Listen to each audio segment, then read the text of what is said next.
Hello, hello, and welcome to another episode of the Hangry Mexican. Thank you for listening. Now, we all get them, some sooner than others. I'm talking about a haircut, whether it's for a special event like a birthday party or a wedding, or you're looking to get a job and you want to look your best, or just for anything else. We go and get a haircut, and our barbers and our hairstylists, they mean so much to us because of the way that the haircut makes us feel, almost like a brand new person every time we get them. It's a good feeling, and it's a two-way street, really. Not only does it feel good for the person that is getting the haircut, but also for the one giving it. So I visited Jackie at the Barbershop at the Collection in Oxnard, and I talked to her about the philosophy behind the hairstyling and being a barber, and what that actually does whenever somebody gets a haircut, what that does for the barber. And it was a really interesting conversation, and just hearing how she got into the barber business and why she loves being a barber and a hairstylist so much. I think a lot of people underestimate the power of a haircut, but also the barbers are sometimes underrated, but when we go, sometimes we tell them our deepest, darkest secrets. So why is that? So let's get to the interview. DJ, roll that music.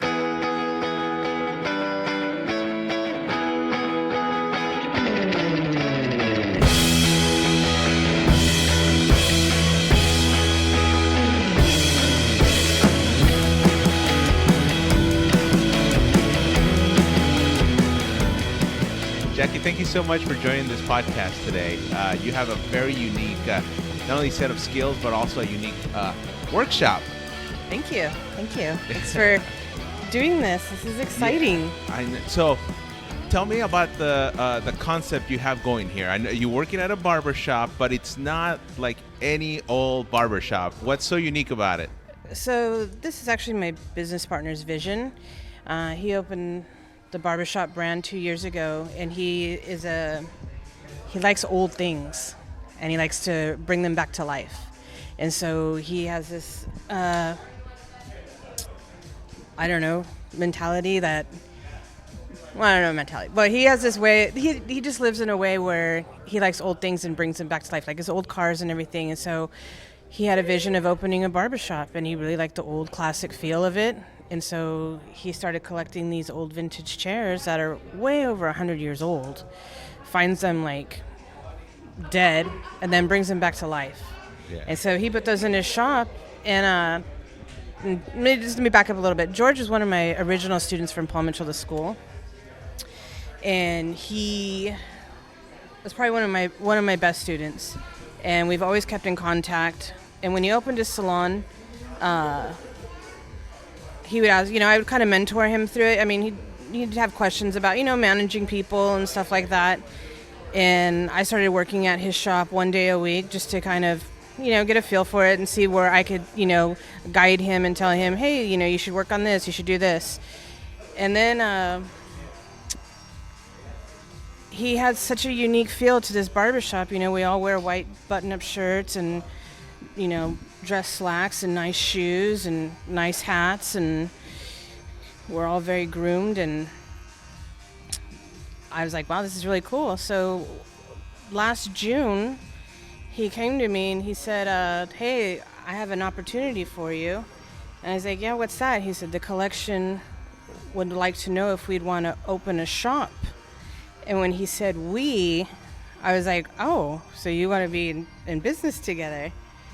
So without hesitation, I was on the phone with my lawyer, and the ball started getting rolling. And so from June to last year to February 1st of this year, we now have the second location of the barbershop.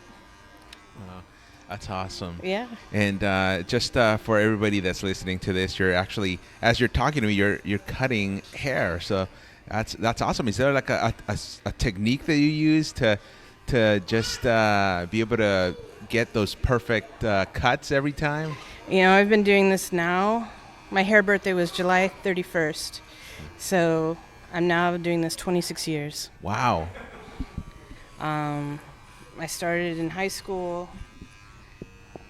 I was always told that I was going to be an engineer like my dad and take over the family business. And I was just like, no, I want to do hair.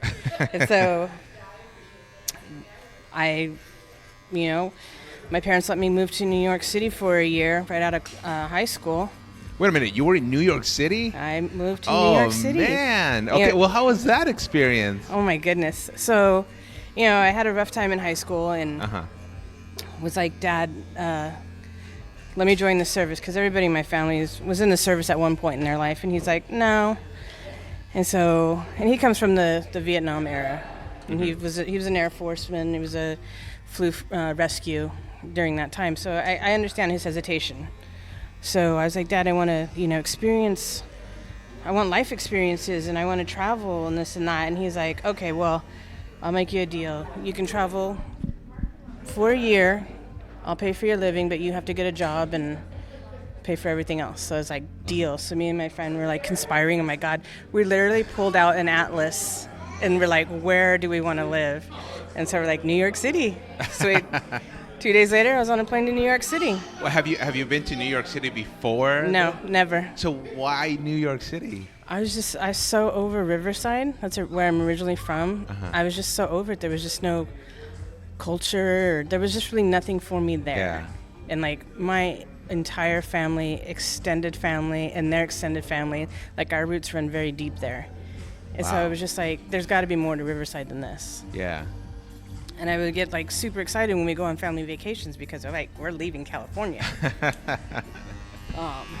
So yeah, he let me go to New York. And I remember my dad was working up north and he drove all night and he handed me $2,000. And he said, okay, make it work. And so I got on the plane and flew to New York and we got in at 2 a.m. And so we were, when the plane landed, we got there 2 a.m. We went to Penn Station. I don't know why we went to Penn Station, but that's where we were.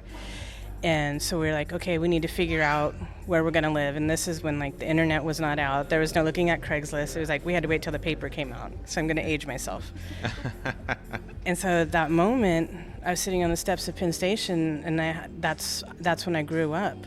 I was like, oh my God, my dad can't come get me. I'm 3,000 miles away. If something happens, it's on me now. Yeah. And so, the paper came out. We found a place to live, and it was great. I lived in the city for 6 months, and then I moved out to Montauk, Long Island for the other 6. Wow.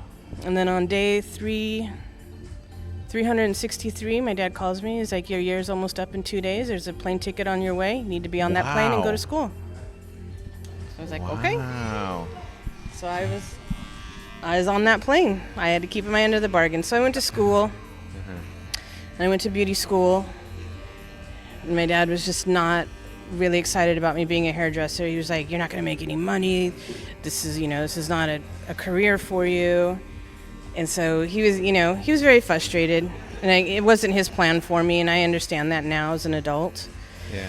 So I probably 22, 23, I got in a serious relationship and moved up to Santa Barbara and was up here, and I worked at the University of Santa Barbara as a sound tech, like a sound engineer, like the telephone systems and all that, and security systems. Oh, okay. And then my partner at the time was running the Supercuts in Goleta and Santa Barbara. She's like a GM, so I would work there part-time. Mm-hmm. And then I would do that, and I was just kind of like not feeling like super inspired. Like I was like, I don't really want to do hair, and I don't really want to sit behind a desk. So I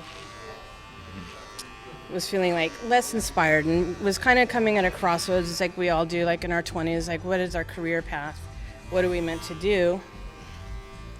And so when my partner at the time, she's like, Paul Mitchell's coming to town. They're opening a beauty school.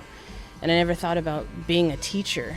And she's like, well, you teach everybody in the salon everything. Why don't you'd be a great teacher? So I was like, okay. So I went there, and it was this little tiny school on Milpas Street. And when you think of Paul Mitchell, you think of like big, glamorous, lights and fancy and everything. When we went in there, it was not that. It was very small and kitschy and not put together well. So when I walked in, this lady with bright orange hair and tattoos from her neck all the way down to her feet started walking towards me. It was like, who is this? And she was the director. Her name was Jen Johnson, and she was just probably one of the most awesome people I've ever met. And she interviewed me for a long time, and then that lit a fire under me. And I was like, oh my gosh, I have to work at this school. And she told me, so this is not the school we're going to be at. We're going to be at 525 Anacapa. And so, of course, I'm nosy and have to see. So I went over there, and I'm like, oh my God, this is going to be an amazing place. And for 6 months, I emailed her, and I was like, please hire me. I don't care what I have to do. I'll clean. I just want to be part of this. And so 2007, the day before Christmas, she calls me. She's like, okay, we'll hire you. You're going to start the day after Christmas. So I was like, sweet, canceled all my plans. I'll be there. And so I was there for 13 years. Wow. And it was a lot of life lessons in those 13 years. Wow. I met a lot of great people. I have very successful students. If you were in my phase 2, which was an honors program, and I used to refer to them as the Olympics of the school. They are now like Emmy winners. Wow. Celebrity stylists, shop owners. They've come up with their own products. They're all still very successful, and I'm very proud of them. Wow. And look at George. George has created this. Yeah. So, yeah. So how did you? Why hair? Like what about hair do you love enough that you got into doing haircuts for a living and hairstyling? So my good friend in high school, her name was Golden Day. And she had really long hair, and we were just hanging out, and she's like, oh, I need a haircut. And I'm like, it doesn't look that hard. And she's like, do you want to cut it? And I'm like, sure. So she found some like rusty scissors that her mom had, and my mom would always have me and my sister in the beauty shop or salon every month. We always had to get our hair cut, and then we were teenagers, so we got our hair colored. And we could never have roots. Like, our hair always had to be perfect. So I just remember what my hairdresser did, and would always watch her in the mirror. So I just mimicked what I saw, and it was just like a simple one-length haircut. And my friend Golden Day was just like, oh, this is awesome. Thank you so much. You cut off exactly what I wanted. And then that turned into like, oh, Jackie cut my hair and this and that. And so then it was like, oh, cut my hair.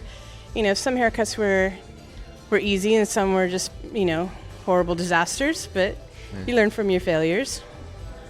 And then I had a boyfriend in high school who went into the Marines, and that started like me cutting men's hair.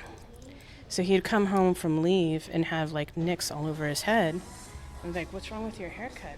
And he'd be like, well, I would go to the base barber, and they cut your hair in like 60 seconds. And so I was like, oh my gosh. So I was like, let's go buy some clippers. We can figure this out. Yeah. So then I started cutting his hair. And then that turned out, I was like, oh, Jackie cuts my hair. So then I started doing, backyard garage haircuts. Yeah. And it was always fun. And it was a great place where people would meet and, talk about things that were going on. And while I was like even cutting hair, they would, tell me like their deepest, darkest secret. And it's kind of like cheap therapy. So, yeah. I liked the way everybody felt when they left me. They felt good about themselves. They felt good about the decisions that they were making. Gave them things to think about of whatever was going on in their life. Yeah, it's funny how that works. You get a new haircut and you feel like a new person all of a sudden, that you can take on the world. Yeah. So just to back up a little bit, when I was in New York, I went over there with one length hair, probably just as long as yours, Claire. And it was hot, and there was no, supercuts or anywhere place like where we were in Montauk. So my friend Albert had a buzz cut, and I was like, oh, and he was an awesome guy, and I was like, Albert, cut my hair, and there's a picture I gave him like Drew Barrymore. And so I want my hair cut just like this. And he's like, okay. So for like 2 hours, he cut my hair, and I just kept looking down at the puddle of hair around me. And so he's like, okay, girl, I think I'm done. I'm like, okay. So I go and look in the mirror, and I'm like, oh, ooh. Not quite exactly like the picture, but okay. Oh, man. And so then I got really brave at that second and was like, Albert, what number do you shave your hair to? And he's like, a 1. I was like, I want you to do that to me. Wow. And so he shaved my head. And I was freaked out, and I had dreams for 3 nights that it was a dream. I'm like, oh no, I still have my beautiful long hair. And so I was coming home shortly after that, and I told my mom, I was like, hey, I got a haircut. And she's like, oh, okay, that's fine, honey. And I'm like, well, it's a little short. And she's like, oh, no, that's cute. That's in right now. And I'm like, yeah, okay, we'll see you soon. So when we got off the plane, my best friend walked up to my mom, and I literally walked past my mom. She didn't recognize me. Wow. And she's just like, where's Jacqueline? And I'm like, oh, I'm right here. My mom started crying. My little niece went and sit next to me. They're like, oh my God, your dad's going to kill you. So then that haircut set off like a chain of events in my life. Ooh, so like my dad, what? So like my dad was like, I came home and he's like, what did you do? He's like, he gave me a big hug and he was crying. He's like, I'm so glad you're home. And then he's like, go see your grandpa. He's dying to see you. And I was close with my grandfather. And so I'm like, no, I'm scared. I was more scared to see him than my dad. And so I went and saw my grandpa, and he's like, oh, Mija, I love you, but let your hair grow out. And then we talked about my my adventures in New York, and he next day he passed away. So then I was like, oh my God, that's how my grandpa's gonna remember me, the bald blonde hair. So then I had to give a eulogy, and I'm like, oh my God, I have to go home with my whole family. Wow. So in that, I was like, wow. So did you grow up in a very conservative family, would you say? At certain points in our life, it got very conservative. Mm-hmm. Sometimes it was conservative, sometimes it wasn't. And I didn't know the difference, but I recognize it now. Wow. So then how did doing hairstyling, I mean, would you say doing that broke this conservative lifestyle that you had been growing up with? Oh yeah. Yeah. And how did that make you feel? Liberated. I felt like I could That's a great word. I felt like I could be who I am. Yeah. Yeah. I was just like, every time I got my hair done, I felt most comfortable in my skin there. Wow. That's the amazing thing about getting the haircuts. A lot of people they don't even think about that. They feel it. I know, like every time that I get a haircut, which by the way, I come here and I get my haircut because I just love this place. I walk out, and I always walk out with this big old smile on my face. It really does set the whole day. Like, especially if you get a haircut early in the day or first thing in the morning, it just propels you throughout the whole day. Like nothing bad could happen that's gonna put you in a bad mood. So that's right. I think it's really awesome that you're doing this for people. Yeah. And that at the same time, it does bring you pleasure as well, right? Absolutely. Probably for the 26 years that I've been cutting has been mostly in Santa Barbara, and I have a lot of lifelong clients and have turned into mentors and great friends. Yeah, so it's been wonderful. I love my job. I haven't worked in 26 days. I always told my mom, I guess when I was little, which I'm pretty sure I didn't say, but she swears I did, that I would go work with her at the DMV. And I'm like, no, I would never do that. Wow. By the way, for anybody just listening, so Jackie here is cutting hair at the moment, and at the same time, I'm doing something a little different here. Normally, whether in the studio or we're at cafe restaurant somewhere, and we have microphone stands and the whole thing. But Claire, lovely Claire here, is actually holding the microphone. So we're just all loosey-goosey today and going with something different. But Claire, if you have any questions, feel free to jump in. I'm going to take a sip of my libation here. Now, beverages are something that you offer clients. Yes, we offer a variety of beverages, anywhere from, non-adult to adult beverages. So beer and wine are available, whiskey is available, champagne, water, juice, soda sometimes. So yeah, everyone, we don't want to exclude anyone, we want to include everyone. Now, where does that concept come from? Because not all the barbershops do this. It's just like I don't know how it started, to be honest. I know when my mom would get her hair done, they'd give her a glass of wine. Uh-huh. And so I'd ask my dad, what did you get? And he's like, nothing. So that always stuck with me. And then George started doing that. And then when I worked at Chandler's, which is a high-end men's salon in Santa Barbara, Jillian Ireland, who's the owner of that, she offered very high-end, beverages, like beers, IPAs, high-end whiskeys, champagne, wine. Wow. So I was like, wow, this is nice, and everybody was like very receptive to it. Well, I got to tell you, like this place here, the Barbershop, is a place where men can come and get pampered. But like women usually go and get, go to the beauty salons, and it's like a spa day for them. But it's rare that you find something similar for men. Mm-hmm. But you come here, it's almost like you're walking into a blast from the past because of the chairs, because of the decor. I mean, even the floor here is just made out of pennies, which is really unique. I've never seen this in any other barbershop other than in yours. And yes, the floor is a conversation that George and I had one evening when we were thinking about what would be the most unique way of to draw people in. Like, what could we do to draw people in? So I was like, and we were sitting at Lucky Penny in Santa Barbara. And so we looked at the penny wall, and I'm like, maybe we should do a penny floor. He's like, yeah, a penny floor. So we did the math, and we're like, we totally could do this. So we, I bought the pennies and not realizing it was going to be 500 pounds of pennies in my car. And I'm like, oh my God, my new car is going to go to crap right now. And the amount that we budgeted for this was 4 times as much, because the labor was it took an hour and a half to do like 1 square foot. Wow. And we had friends and family, even some of the barbers came to help that work here now. Some of our resident barbers were just like, this is a lot of work. And I'm like, yeah, no, sorry.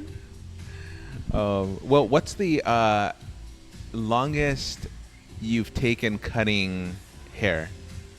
Longest? Yeah, the longest time. 1 hour, 2 hours, 4 hours, a whole day. Maybe when I first started out, it took a whole day to do the one haircut. Yeah. I don't know.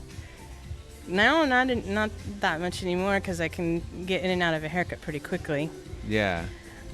Now, I asked that, and you say pretty quickly, but it's not like in other places where it's you're in 10 minutes and you're out. Like, you actually take your time here. What is the philosophy behind that you have? Like, what is the difference in your opinion between taking 10 minutes to cut the hair and then to getting the client out and on to the next, versus just taking your time and go slow and go easy and get the best results? So when you understand bone structure, hair texture, and everybody has the same hair texture, hair length, once you understand that and mastered that, then you approach it was like, okay, I understand this haircut, I have a blueprint, this is what I'm going to do. Just like that. Wow. So I'm curious, for those listening, hello, Hangry Mexican listeners, podcast listeners, I was wondering, for those that wanted to get started in the barbering business or haircutting business, where do people start, and what are some tips that they could start doing today if that's the career they want to choose? Hold on one moment, Claire, and I'll answer that for you. By the way, this is Bobby. He is my favorite customer, and he made an appointment to get his hair cut today, and I was like, perfect. He's the perfect guy to sit here while I cut his hair and do this interview. Who's your favorite baseball team? The Dodgers. Okay, good answer. Okay, so your question, Claire, was if for anybody that wants to get into the barber business, where do they even start? You mean just like to open a shop right out of school, or? Yeah, I mean, you got like a dream, like what you started with. You got a passion for cutting hair, but they don't know what to necessarily do with it. What should they be doing if that's what their passion is? So there's a lot of moving parts when you open a shop or even open a small business. I was fortunate enough that I took some small business classes years ago and was like, one day I'm going to use this and open my own shop. So business classes, absolutely. Opening this place was very educating. Why do you say that? Because you have to worry about, you basically have to get everyone's blessing to get to open the shop, like permit wise. Like, okay, the lighting's good, the plumbing is good, the HVAC is good, your signs are good, the floor is good, like the chairs are good. Everybody had a say in what the shop was going to be. And so I was just like, wow, you just don't, I remember my dad opening his business and it was just like, got a business license? Okay, we're good. And that's how I thought it was going to be. But then when I, obviously took my small business classes and was like, oh no, that's not how it is. Wow. Yeah, no, there's definitely a lot of regulations. They don't make it easy anymore. No, I understand that. And I had a lot of good mentors that, own businesses, and they're just like, look out for this, get this insurance, do this, ask for this. So yeah, I've been pretty lucky. And owning my own shop was always the end game. Because I was like, I want to do all these things with my license. I want to travel. I want to do hair for movies. I want to do a lot of things with my license. And then I was teaching, and my students were like, why don't you open your own shop? And I'm like, now's not the good time. It'll present itself when it's ready. And now it's ready. Now here I am. So what did your dad do? What was his business? He owned a telecommunications business. Did you ever work for him? Oh, yeah. Oh, yeah. Well, all the time, pretty much. So if I wanted anything, he was like, okay, you can go pull wire. So I was like, okay, let me go pull wire in this hot attic with like asbestos and fiberglass everywhere. But I did it, and I understand, hard work, and he kept his word, and he's like, okay, now we can go get whatever you want. That's really interesting you say that, because like a lot of fathers, it seems, they have a girl, a daughter, and they go, okay, no hard work for you. No. This is like a man's job, blah, blah, blah. But it seems like your dad really just got you in the trenches. He did. I think because I have an older sister, and she was, she was the princess, I guess you could say. And anything that I wanted, I had to work for, which I am grateful for every life lesson my father has ever taught me. Were you the firstborn? No, I was the second. I was the baby. Oh, interesting. But I was like very like headstrong and like had a mouth on me, and there's even from like day one. But yeah, I mean, I've been working since I was 13. I was like a lifeguard. I was a library page.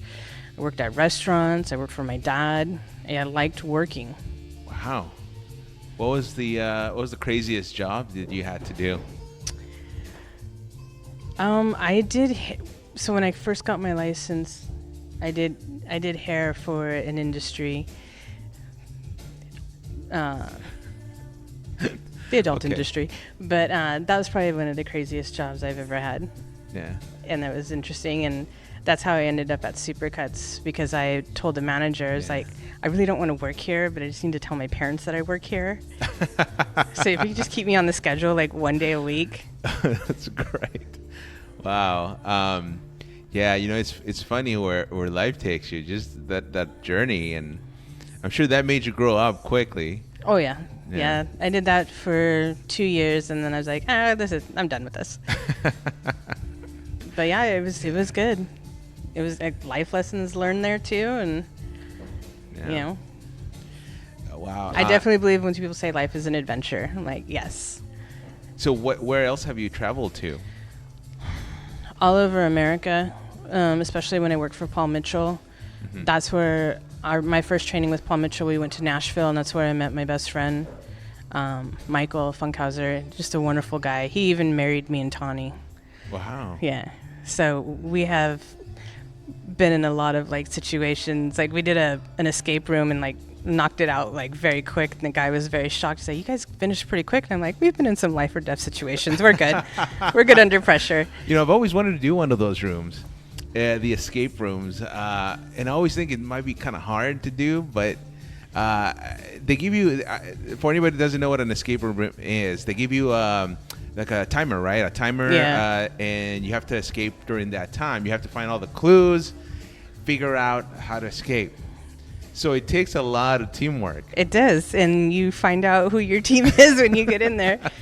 You know, I kept trying to tell my wife, I'm like, this is not a scary thing. It's a puzzle. Yeah. And so, like, if there was a loud noise or something, she'd like scream, like, "What are you doing?" She's like, "I don't know, something's gonna jump out." And I'm like, "Nothing is gonna jump out." Oh, But man. yeah, I mean, yeah. Yeah, Claire's afraid a lot. That's why she doesn't watch horror movies. I usually am the one that wants to see things, but I don't know. I if I watch a horror movie, depends on how crazy it is. I may not want to watch it by myself either, but I would watch it any time, like at night or anything. Claire just won't watch it. I have a at hard all. time going to Vegas on Pear Blossom Highway. That's where they filmed that movie, The Hills Have Eyes. So going through there, I'm like, oh my God. Wow, there's one movie that till this day I cannot watch, whether it's with anybody else or by myself, and that's The Exorcist. I have a good story about The Exorcist. Ooh, what is it? Okay, so my dad bought VCRs because like VCRs were like the new thing coming out, and he bought two movies. He bought 48 Hours and he bought The Exorcist. And so I was little, and my parents went out for the evening, and my sister's like, "You want to watch The Exorcist?" I'm like, "Sure." So I watched it and was like mortified for months. Still am as an adult. So my sister and I were going to Catholic school at the time, and we had church every Wednesday. And so we were going in line to church, and she found me, and like there would always be like this weird moaning sound in the church. But now I know it's the gears of the bells that would make the bells ring. Yeah. And so my sister was like, "That's where they keep her." She found me in line to tell me that's where they keep her. And so then I freaked out, and we both got in trouble. It was just, Oh no. it was awesome. Wow. But scary at the same time. Wow, man, what an older sister. Yeah. Wow.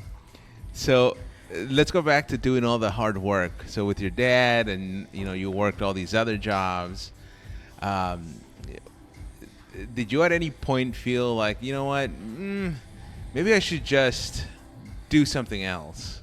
Maybe I should just not even cut hair for a living. I should just focus on something else. Was there a point? There was a point, and that's how I ended up being an instructor for Paul Mitchell, because I was, still doing a desk job at UCSB, and then I was doing hair at Supercuts, and I was just like, there's got to be something more satisfying than this. And then when I met Jen Johnson, that fire was reignited, and I was like, got inspired again. And then when I went to teach, I didn't realize, I thought maybe it was just going to be a small group of people, not a group of like 50 people. And they slapped a mic on me and literally pushed me into the center of the room, and they're all, "Teach what you love."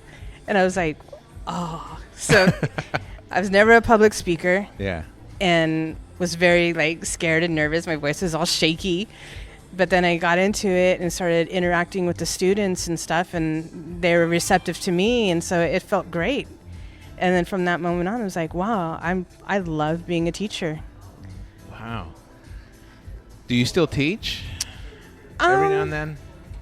I'll do a guest artist. So my best friend and his wife, they opened Cosmetron Academy in Lompoc. It's a barbering academy. Oh, wow. So if you are thinking of a career in barbering, I know it's a hike, but you'll get the best education from those two. They are they're wonderful people. They have a lot of knowledge. They have way over 20 years experience. Laura is a phenomenal colorist and knows everything about color. Yeah. I mean, she can make your hair look like a bajillion dollars, even if you don't have any hair. Yeah. And Michael, he's probably one of the better cutters that I've ever met in my life. Like, he understands symmetry and head shape just like I do. And I think that's why we click, because we can totally nerd out together on a haircut. So if you get that blueprint in your head, if you understand how that symmetry works, does that just make it super easy to do any hairstyle that's imaginable? Yeah, because I understand. And maybe this is because I have a math background, but I understand geometry. I understand weight. I understand movement. I understand density. Yeah. And so then you put that all together with hair structure and bone structure of the head, you have an awesome haircut. So have you ever had a client that didn't really know what they wanted? So, usually when you go to a barbershop, sit down, then you're asked, what are you looking for today? Or the other way around, maybe they tell you exactly what they want from the get-go. But have you ever had somebody that just kind of shows up, don't know what they want, and just say, you can do whatever you want? Yes, those are my favorite. Because I know they've been getting bad haircuts. Yeah. Because I can tell. Like, the weight is off, the length is off. Wow. They either, if they have a big face, you don't want to walk around like you have like a dinner plate for a face. So there's ways to accentuate that. And people, especially with like women's haircuts, like, I want to chop it all off. And I'm like, no, you don't. Yeah. You don't want to do that. And same with men, if they have long, beautiful hair and maybe they just need a few styling tips. Yeah. If guys, want to go like really short on the sides, but have like a really high, pointy occipital bone, and then they're gonna look like an egghead. Like, think of Bert from Bert and Ernie. I'm like, that's what you're gonna look like if I do this haircut on you. I go, we can do it, but just let me adjust it in a way that's gonna make it look more complementary to your head shape. Yeah. I'm curious what haircut and style trends you've seen over the years that maybe have been like hits and misses. Like, what are some interesting ones that in your experience? In junior high, it was the bowl cut.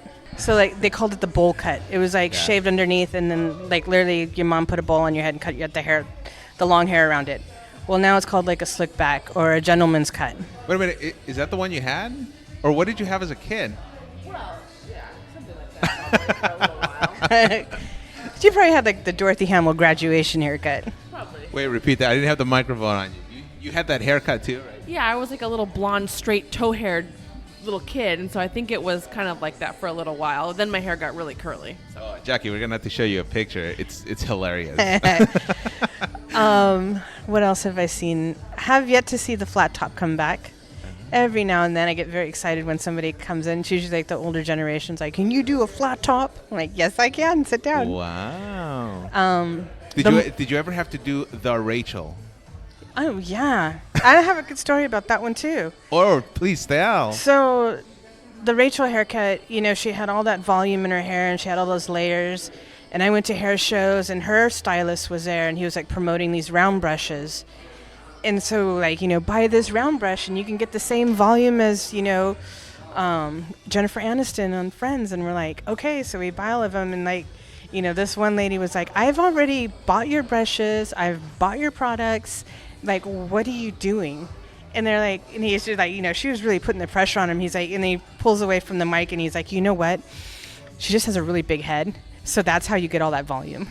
So I was like, oh. Head structure. Oh, man. Wow. I'm surprised, Oscar, you know what the Rachel haircut is. Well, I am from that era, Like, I'm I think at the tail end of the millennial spectrum. So, I even know about Johnny Carson. Oh, yeah. Interesting. Okay. Oh, yeah, Claire doesn't know who Johnny Carson is. I could tell. But I don't remember what his hair looked like, but at least I know. I always tried to get the Rachel haircut when I was in junior high and high school. I'd always say like front layers like Jennifer Aniston on Friends. So yep. I identify quite well. But I'm surprised you knew what that was, Oscar. It was the Rachel haircut, or it was referred to as the Friends haircut. Wow. Is that the most difficult one you've had to do? That took me a minute because I didn't understand layers at first, and I did them backwards. And a stylist that I was working with at that time, she's like, "Why do you do everything backwards?" And I'm like, "I don't know." And so again, another learning opportunity. And so she went through it and it broke it down to me because like nobody had ever broken down to me. Like I always mimicked what I saw. And so she's like, "No, do it this way," and then bam, I got it. So as soon as you explain something to someone that already kind of has it, and then you break it down even more, then that person's going to get it and that light bulb goes on. Do you feel like you learn better as a if you have visual aids, or if you're just somebody that kind of gets it just by being told about it? No, I need visual. Okay. I'm a visual learner. Yeah. I had a student who would keep his head down, and it would drive me nuts to no end. And I'm like, "Tyler, what did I just say?" And he verbatim would repeat back. So he learned through audio. Wow. Yeah, man. I find that really, really difficult. But at the same time, I'm somebody that if I have to take notes, like if I'm at a meeting or if I'm training for something, I do it by actually being hands-on. And I mean, even at work, for example, when I was training for a new system and a new process, I rarely took notes. I took the notes that I needed to, but for everything else, like if I'm actually in tune with what's going on, I find it really easy to remember things and learn faster that way. But definitely, I'm also a visual kind of person that I need to see it and then get my hands dirty and actually do it. I got it. Yep, that's how I learn. I gotta do it. I gotta fail, and I gotta do it again to get it right. So, how did you take rejection? When that haircut didn't come out the way that they wanted or you wanted? It was hard, and I would take it to heart and just be like very upset about it and think about like what went wrong in that haircut. And then, over the years you get calloused and you're like, "Okay, suck it up. This is what you need to do. This is how you approach that." So now, as a new learner, your feelings get hurt and you're like, "What do you mean? I just put my heart and soul into this," and you hate it. So once you pull back all that and get a little more callous and a little more knowledge, you understand. Wow. So what's something life-changing that doing hair did for you? I get a little choked up about this, but It's okay. it let me meet the love of my life. Now we're going to have a baby. So, yeah. That's awesome. That's what changed me. Congratulations. Thank you. That is awesome. This is why I wanted to talk to you, because I feel that there's a lot of things out there, a lot of unique positions, unique jobs, things that people do that may be so overlooked, but he changes people for the better a lot of the times. Other than your doctor, we're the only profession that really touches you. What do you think about it? And love it. In any like major event in your life, a hairdresser or a barber is part of it. Yeah. Like when you got married, Chuck did your hair. Yep. And you had your stylist do yours. Right? And before my job interview, I came to see you to get my hair set and in place. So that was a big moment for me. Yeah. And I'm sure it helped me get the job. And my haircuts and styles are very lucky. Yeah. Yeah, it's for every milestone. This is why I think barbers in particular, are not going anywhere anytime soon, because you're right. They are part of every milestone in life. Even, I mean, you just cut, I don't know how old your Bobby? Yeah. I think he's 7. So 7. So you cut a 7-year-old's hair, and imagine, like a few years from now, when he comes back as a teen, he'll remember all that stuff, and he's gonna say, that's the day that I got a new bike. Yeah, we talk. Him and I have great conversations. We talk about the Dodgers. He talks about Little League. He talks about his little brothers and sisters and how he likes being the older brother. And he's a great kid. I don't have a lot of kids in my clientele, but I'll definitely take him any day. Well, before we end the podcast, I just want to give you the opportunity to just say something else that maybe I didn't ask, or that you just kind of want to get off your chest, or just end on a positive note with. If you are a barber or a cosmetologist, do this because it's your craft and it's your calling, not because it's just a paycheck and quick money for you. That way we can all create good hair. I love it. Well, Jackie, thank you for being a guest here on this podcast. Thank you so much. Yeah, it was a lot of fun. I'll be seeing you soon. Okay. Thank you, Claire, too. Thank you so much.